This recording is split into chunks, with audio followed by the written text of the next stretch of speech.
Samantha shocking decision తీసుకున్నట్లుగా తెలుస్తుంది. మాజీ భర్త నాగ చైతన్య రెండో పెళ్లి విషయంలో పలు కామెంట్స్ తో సోషల్ మీడియాలో ప్రతిరోజు ఆమె పేరు ప్రస్తావనకు వస్తూ ఉండడంతో ఓ షాకింగ్ డిసిషన్ తీసుకున్నట్టుగా టీ టౌన్ లో చర్చ జరుగుతుంది. సమంత ఇప్పుడు రీ ఎంట్రీ ప్లానింగ్ లో తెలుగు సినిమాలకు ఇక దూరంగా ఉండాలని డిసైడ్ అయింది అంటూ గాసిప్స్ వెలువడుతున్నాయి.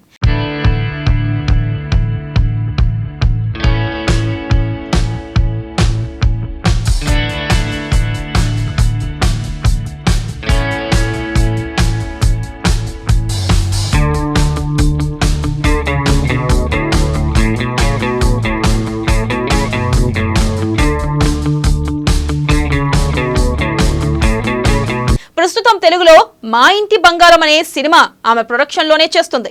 అయితే ఈ సినిమా మినహా ఇంకే సినిమా తెలుగులో చేయకూడదు అన్నట్టు డిసైడ్ అయ్యింది అని షాకింగ్ టాక్ ఇప్పుడు వినిపిస్తుంది. అయితే దీనికి కారణం ఆమెపై ఇప్పుడు కనబరుస్తున్న నెగటివిటీ అని, దీనితో శామ్ బాగా హర్ట్ అయిందని, అందుకే ఇక తెలుగులో సినిమాలకు స్వస్తి చెప్పాలని డిసైడ్ అయిపోయింది అంటూ ప్రచారం జరుగుతుంది.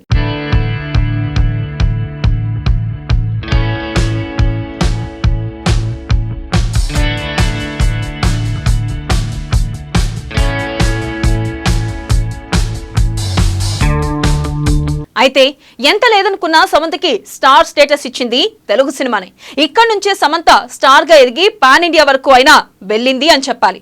సో సమంత సినిమాని వదిలేస్తుంది అంటే ఆశ్చర్యమే అని చెప్పాలి.